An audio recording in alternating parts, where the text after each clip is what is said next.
नमस्कार दोस्तों, स्वागत है आप सभी का आपके अपने YouTube चैनल में जिसका नाम है बोर्ड एग्ज़ाम ऑफिशियल। जैसा कि आप सभी लोग जानते हैं कि हमारे इस YouTube चैनल में फिजिक्स और केमिस्ट्री के न्यूमेरिकल सॉल्व कराए जाते हैं। आज का ये वीडियो कक्षा 10 के विज्ञान विषय से संबंधित है और आज हम लोग अध्याय पढ़ने जा रहे हैं 10, जिसका नाम है गुरुत्वाकर्षण। अंग्रेजी में इसको कहते हैं ग्रेविटेशन।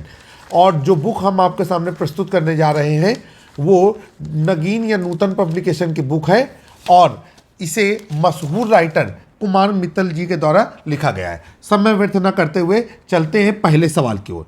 तो यहाँ पर हम लोगों ने लिखा क्वेश्चन नंबर 1 और अध्याय का नाम है गुरुत्वाकर्षण। गुरुत्वाकर्षण। चले भाई, अब हम लोग क्या करेंगे। पहला सवाल आपके सामने कहा जा रहा है कि 50 किलोग्राम तथा 120 किलोग्राम के दो पिंड परस्पर 8-10 मीटर की दूरी पर रखे हुए हैं, उनके बीच गुरुत्वाकर्षण बल ज्ञात कीजिए। और गुरुत्वाकर्षण नियतांक कैपिटल जी का मान दिया गया है 6.67 × 10⁻⁻11 न्यूटन मीटर स्क्वायर पर किलोग्राम स्क्वायर।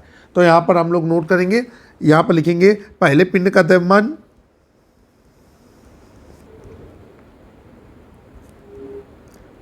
पहले पिंड का द्रव्यमान और इसे हम लोग नाम देंगे m1 बराबर, ये हो गया आपका 50 किलोग्राम।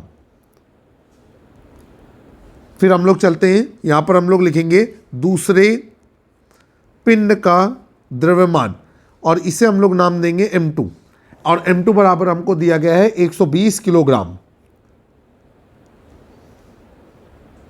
फिर आगे चलेंगे, यहाँ पर लिखेंगे पिंडों के बीच की दूरी,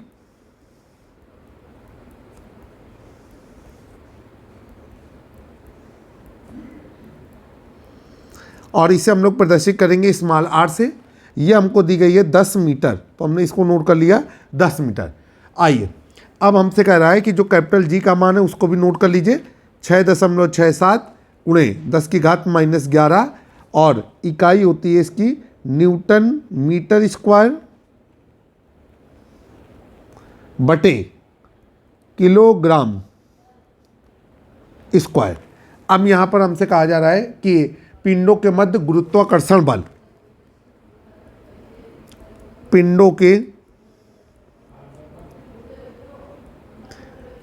मध्य गुरुत्वाकर्षण बल,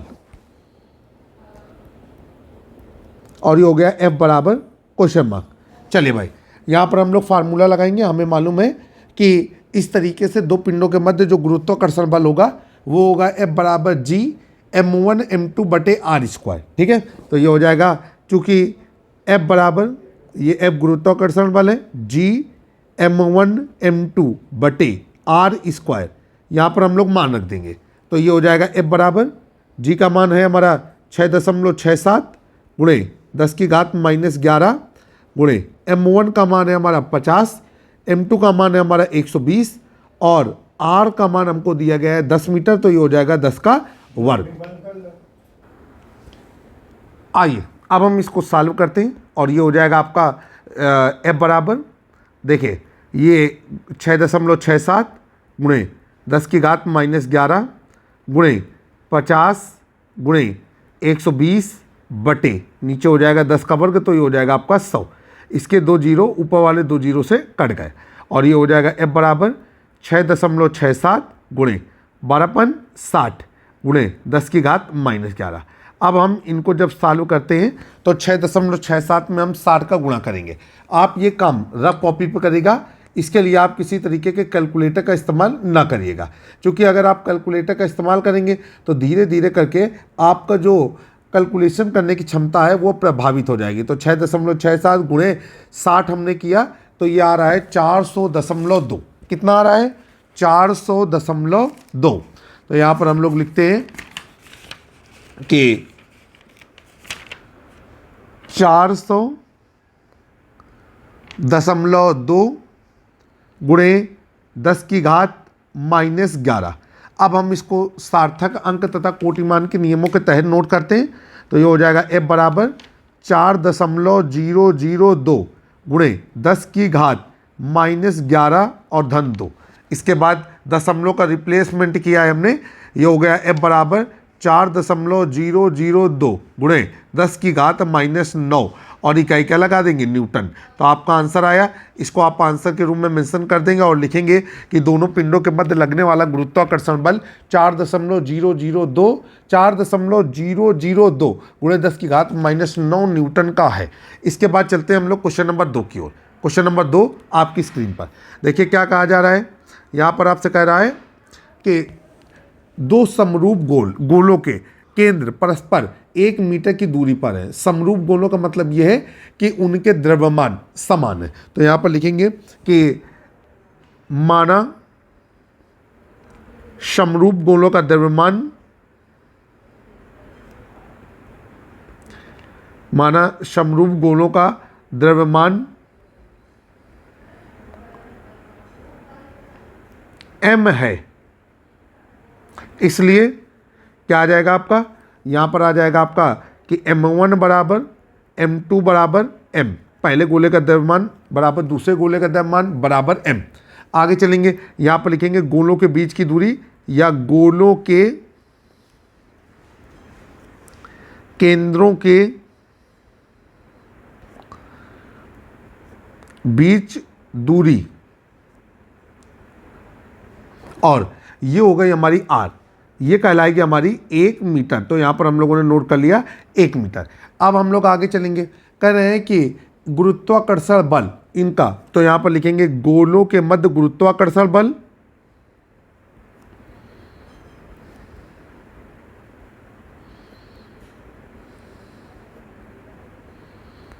गोलों के मध्य गुरुत्वाकर्षण बल, और ये हो गया हमारा F बराबर कितना दिया गया है, ये दिया गया है 0.667 और आगे हमने लगा दिया न्यूटन।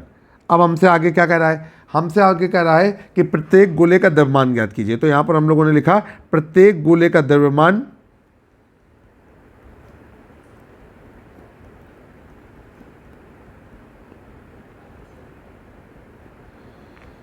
बराबर क्वेश्चन मार्क। चलिए अब देखिए सवाल को हल करते हैं। तो इसके लिए हमें क्या करना होगा, जरा हम समझते हैं एक बार। यहाँ पर लिखेंगे चूंकि गोलों के मध्य गुरुत्वाकर्षण बल, गोलों के मध्य गुरुत्वाकर्षण बल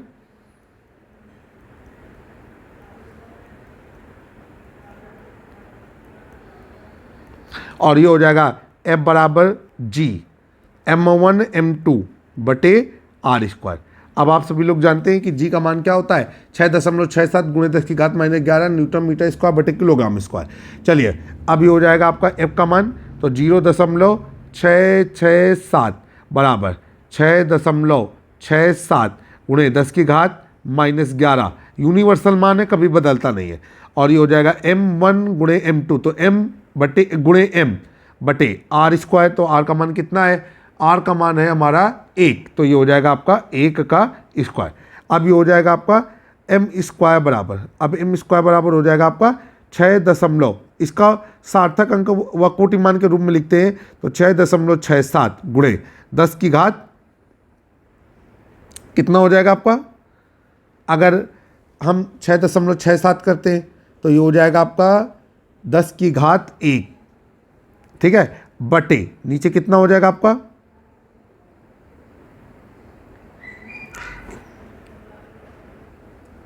ये हो जाएगा 10 की घात -1 बटे, ये इधर आ जाएगा, तो ये हो जाएगा 6.67 गुणे 10 की घात -11। अब देखिए ये और ये आपस में कैंसिल हो गया, और ये हो जाएगा m² बराबर 10 की घात -1 धन, ये हो जाएगा 10 की घात -11 ऊपर गया तो ये हो जाएगा 11, और m² बराबर हो जाएगा आपका 10 की घात 10, ठीक है। m² बराबर क्या हो जाएगा हमारा 10 की घात 10। अब देखिए भाई इसको किस तरीके से हल कर सकते हैं, जब आप m बराबर करेंगे √ 10 की घात 10, ठीक है, तो आपका उत्तर कितना निकलेगा, उत्तर निकलेगा आपका 10 की घात 5 किलोग्राम, ठीक है। ये हो गया आपका m बराबर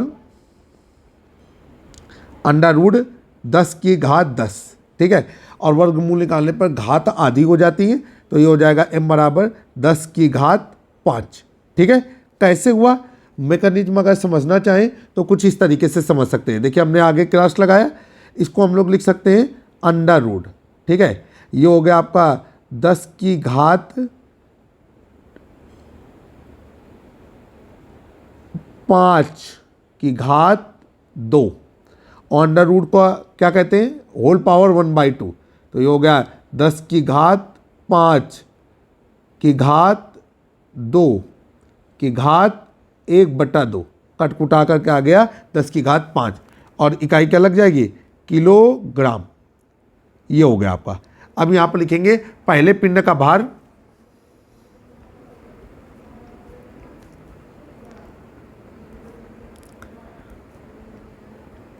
बराबर भार, ये हो जाएगा बराबर m1 बराबर m बराबर 10 की घात 5, और इकाई क्या करेंगे, किलोग्राम। इसके बाद दूसरे पिंड का भार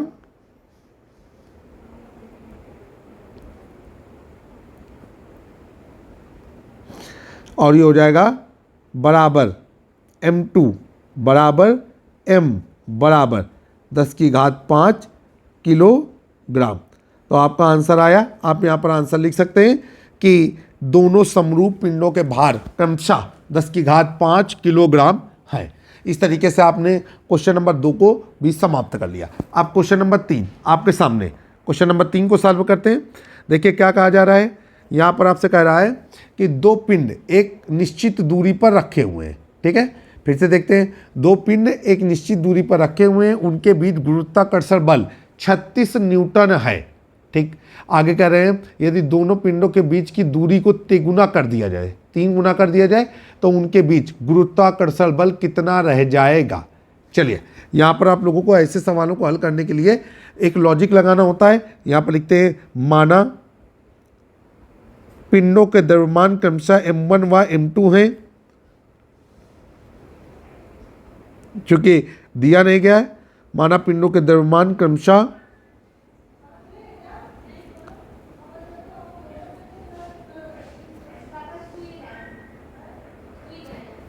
m1 व m2 है। अब नीचे हम लोग क्या करेंगे, व उनके बीच की दूरी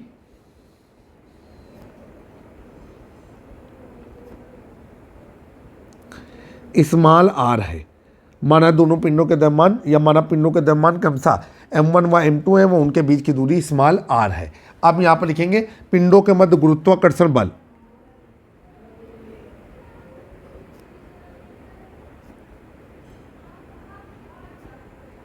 पिंडों के मध्य गुरुत्वाकर्षण बल, और ये हो जाएगा F बराबर 36 न्यूटन। तो यहाँ पर हम लोग लिख देते हैं 36 न्यूटन। अब कह रहे हैं पिंडों के बीच की दूरी को तिगुना कर दिया जाए तो उनके मध्य गुरुत्वाकर्षण बल कितना रह जाएगा। चलिए भाई यहाँ पर लिखेंगे, चूंकि गुरुत्वाकर्षण बल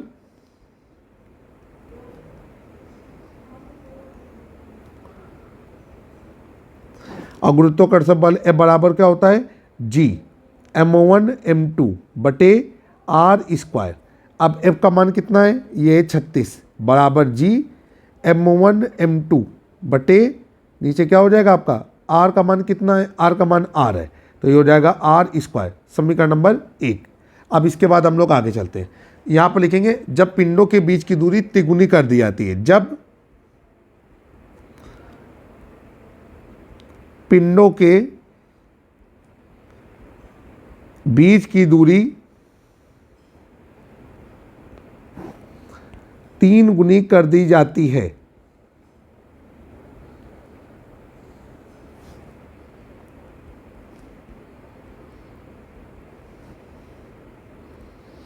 जब पिंडों के बीच की दूरी 3 गुनी कर दी जाती है, यहाँ पर लिखेंगे तो नई दूरी बराबर 3r, पहले की दूरी का 3 गुना, तो ये हो गया 3 गुणे पहले की दूरी और वो हो जाएगी 3r। यहाँ पर लिखेंगे अब पिंडों के मध्य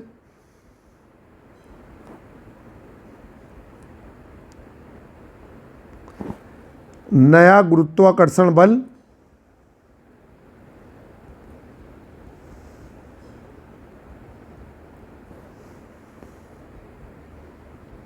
और वो हो जाएगा आपका F बराबर या F डैश बराबर, ये हो जाएगा G m1m2 बटे आर स्क्वायर, तो आर की जगह पे हम लोग रखेंगे 3r का होल स्क्वायर, और ये हो जाएगा F डैश बराबर Gm1m2 बटे ये हो गया 9r स्क्वायर।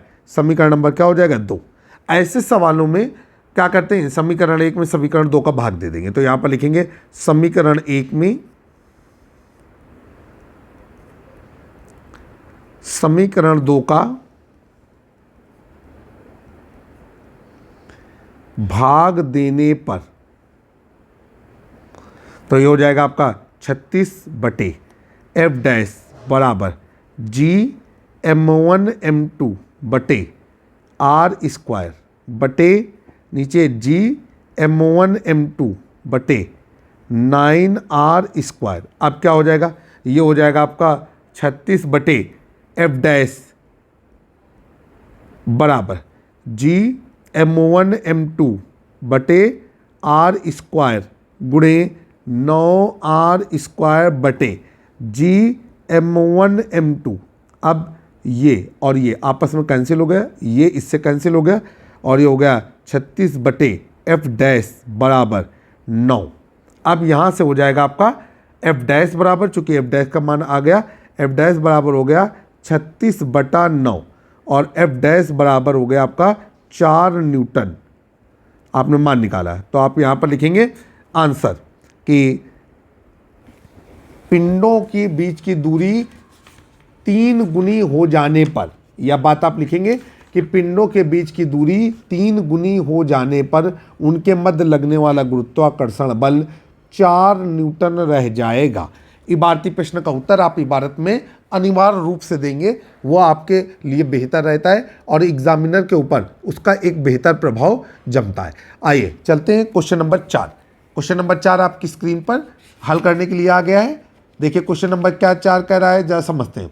देखिए कह रहा है आपसे कि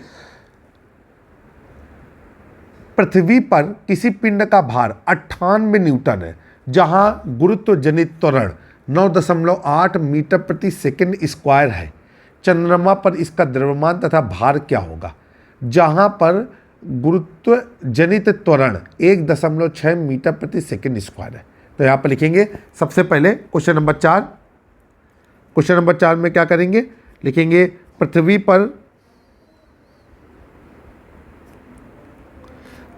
पर पिंड का भार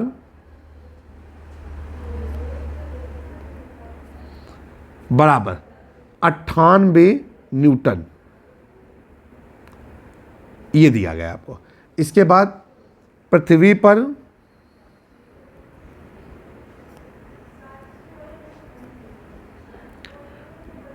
गुरुत्वीय बल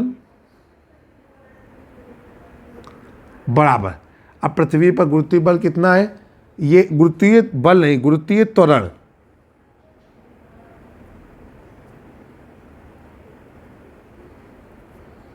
और इसको बोलते हैं जी। ये है हमारा 9.8 मीटर प्रति सेकंड स्क्वायर। चलिए भाई यहाँ पर हो जाएगा, इसलिए अब देखिए पृथ्वी का पिंड पर भार, तो यहाँ पर लिखेंगे चूंकि पृथ्वी का पिंड पर भार क्या होता है, W बराबर mg, तो ये हो जाएगा या पृथ्वी पर पिंड का भार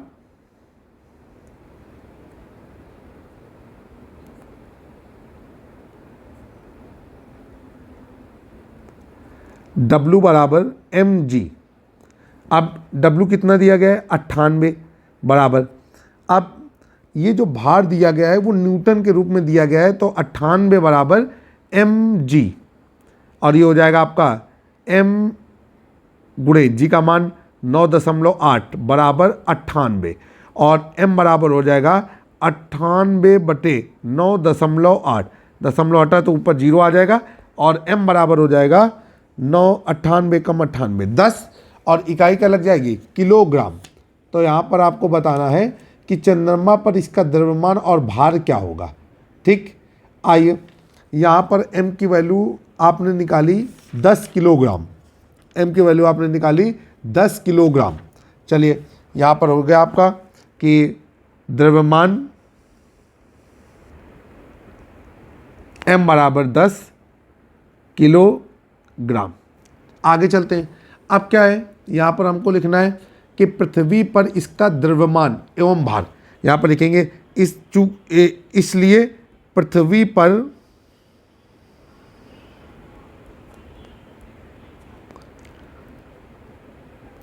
द्रव्यमान, इसलिए नहीं,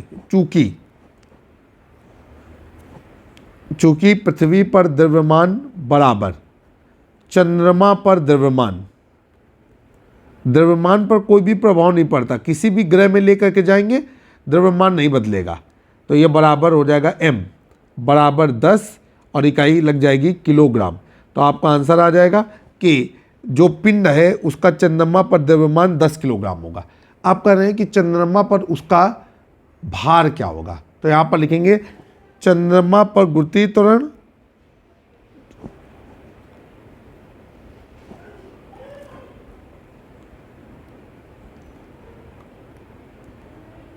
चंद्रमा पर गुरुत्वीय त्वरण और इसको बोलेंगे G डैश बराबर,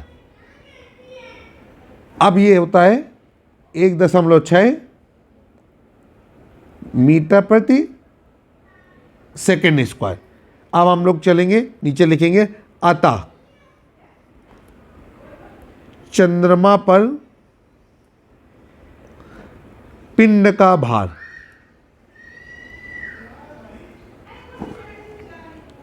और ये हो जाएगा आपका mg डैश।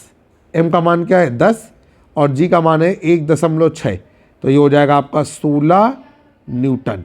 ये आपका आंसर आ गया। तो दूसरा आंसर आपका ये, आप यहाँ पर लिख सकते हैं कि चंद्रमा पर पिंड का भार 16 न्यूटन है।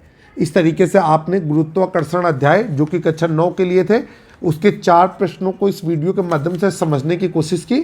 आगे के वीडियो में हम शेष बचे हुए 4 प्रश्नों के उत्तर आपके सम्मुख प्रस्तुत करेंगे। आशा करेंगे कि हमारा ये प्रयास आपको पसंद आ रहा होगा। कक्षा 9, 10, 11, 12 के फिजिक्स और केमिस्ट्री के वीडियोस के लिए आप हमारे YouTube चैनल को सब्सक्राइब करें, बेल आइकन दबाना ना भूलें। अगर आपको हमारा चैनल पसंद आ रहा है, अपने दोस्तों के ग्रुपों में हमारे चैनल को शेयर करें। आपके लाइक, कमेंट, सब्सक्राइब और शेयर ही हमारी एनर्जी का राज है। जल्द ही हम आपसे फिर से एक नए वीडियो में मुलाकात करेंगे। तब तक के लिए जय हिंद, जय भारत। और इससे पहले के वीडियोस को देखने के लिए आप हमारे प्ले सेक्शन पे जा कर के इससे पूर्व के वीडियो को देख सकते हैं। जल्द ही फिर मुलाकात होगी।